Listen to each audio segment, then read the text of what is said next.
இத கூட என் மனைவி அவங்க அம்மாவை கேட்டு செய்யறாப்ல. அவ வந்து சோஷியல் மீடியால போஸ்ட் பண்றது, அவ யார்கிட்டயாவது இப்போ ஒருத்தவங்க வராங்க சொல்றதுன்னா என்ன சொல்லுவான்னா டாட்ஸ் லிட்டில் பிரின்சஸ் அப்படின்னு சொல்லுவா. ஆனா அவளுக்கு தெரியாமையே அவ வந்து அவங்க moms little soldier. So for example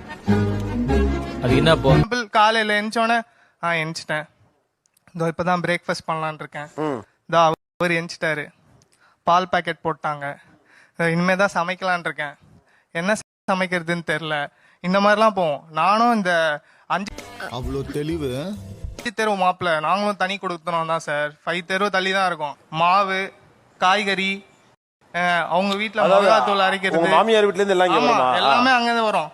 ஏன் நம்ம தெரு முனையில இருக்கு சார் காய்கறி கடை, ஏன் வாங்க கூடாதுன்னு கேட்டா எங்க வீட்டுக்கு வர காய்கறிக்காரங்க ஃப்ரெஷ்ஷா காய் கொடுப்பாங்க, இங்கெல்லாம் ஃப்ரெஷ்ஷா கிடைக்காது. கம்பெனி சீக்கிரத்தை வெளியே சொல்லாதடா. நீங்க ஏன் நீங்க உங்க குடும்பத்தை உங்க அம்மாவை மையப்படுத்தி அல்லது அவங்களோட இன்ஸ்ட்ரக்ஷன் பேசிஸ்லயே நடத்துறீங்கன்னு கேக்குறாரு சார். எல்லாத்தையும் உனக்கு சொல்லணும். அதுக்கு முன்னாடி கல்யாணம் ஆகிறதுக்கு முன்னாடி வந்து எல்லாமே அப்படியே ஸ்பூன் ஃபீட் பண்ணியே பழக்கிட்டாங்க சார். அதுக்கப்புறம் வந்து சரி எனக்கு தெரியாது அப்படின்றதுனால வந்து அம்மா சின்ன சின்னதா ஹெல்ப் பண்ணி அப்படியே மாவு அரைச்சி கொடுக்கறதுல இருந்து எல்லாமே அம்மா பக்கத்துல இருக்கிறதுனால ஹெல்ப் பண்றாங்க சார். பக்கத்துல இருக்கிறதுனால, நீங்க பக்கத்துல போனதுனால.